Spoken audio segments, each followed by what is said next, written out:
트럼프와 연준 금리와 코인의 역학 다큐멘터리 에피소드 6 권력 교체와 정책의 연속. 2021년 정권이 교체되지만 연준 정책은 연속성을 보인다. 파월 의장의 연임과 함께 인플레이션의 그림자가 드리우고 암호화폐 시장은 사상 최고 호황을 맞는다. 2021년 1월 조 바이든 대통령이 취임하며 워싱턴의 권력 지형이 바뀌었다. 하지만 연준 통화 정책의 큰 틀은 변함이 없었다. 바이든 대통령은 트럼프가 임명한 파월 의장을 임기 만료 후에도 유임시킬 뜻을 밝혔고 결국 2021년 11월 파월을 연준 의장에 재지명했다. 바이든 행정부는 연준의 독립성을 존중하며 정치적 압력을 가하지 않겠다는 입장을 분명히 했다. 실제로 바이든 대통령은 취임 첫 해 동안 연준의 초저금리 정책을 공개적으로 지지하거나 비판하지 않은 채 재정 부양책과 백신 보급 등에 집중했다.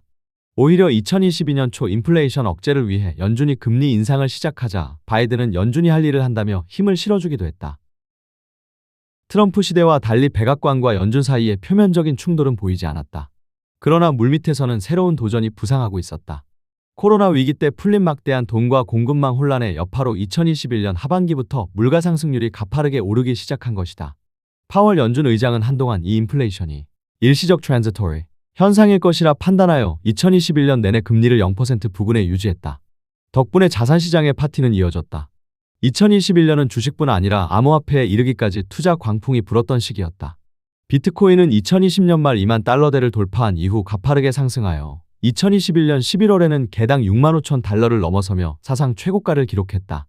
이때 비트코인 상승을 두고 연준이 돈을 풀어 인플레이션이 올 것이니 비트코인으로 대비하라 는 서사가 유행했고 기업과 기관 투자자들까지 비트코인에 뛰어드는 이례적인 장면이 연출되었다. 초저금리와 풍부한 유동성이 암호화폐 거품을 더욱 부풀린 측면이 있던 것이다. 하지만 2021년 말이 되자 인플레이션이 생각보다 지속적이고 심각하다는 현실이 드러났다. 연준이 선호하는 PCE 물가 상승률은 2021년 연말 5%를 넘겼고 소비자 물가 CPI 상승률은 7%에 육박하여 40년 만에 최고치를 향하고 있었다. 시장에서는 연준이 더는 긴축을 미룰 수 없을 것이라는 예상이 커졌고 저금리 시대가 저물 수 있다는 불안감이 피어났다. 이런 가운데 트럼프 전 대통령은 공개석상에서 바이든 정부의 경제 운용을 비판하며 인플레이션이 미국을 망치고 있다. 이런 적은 처음이라고 목소리를 높였다. 그는 자신이 재임했다면 이런 물가 폭등은 없었을 것이라고 주장하면서 연준이 너무 늦게 움직이고 있다고 비난했다. 한편으로는 여전히 암호화폐에 대해 회의적 입장을 유지했다. 2021년 6월 폭스 비즈니스와의 인터뷰에서 트럼프는 비트코인은 사기 같아 보인다고 말하며 달러화가 세계 기축통화로 남아야 한다고 강조했다. 이처럼 2021년은 겉으로는 트럼프와 연준의 갈등이 사라진 조용한 시기였지만 그 이면에는 향후 새로운 국면을 예고하는 변화들이 진행되고 있었다.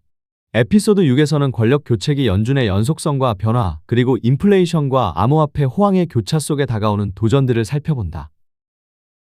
다음화 트럼프와 연준 금리와 코인의 역학 다큐멘터리 에피소드 7 인플레이션과 긴축의 충격을 기대해주세요. 구독과 좋아요 누르시고 매일 새로운 글로벌 인사이트 받아보세요. 오늘도 시청해주셔서 감사합니다. 행복하세요.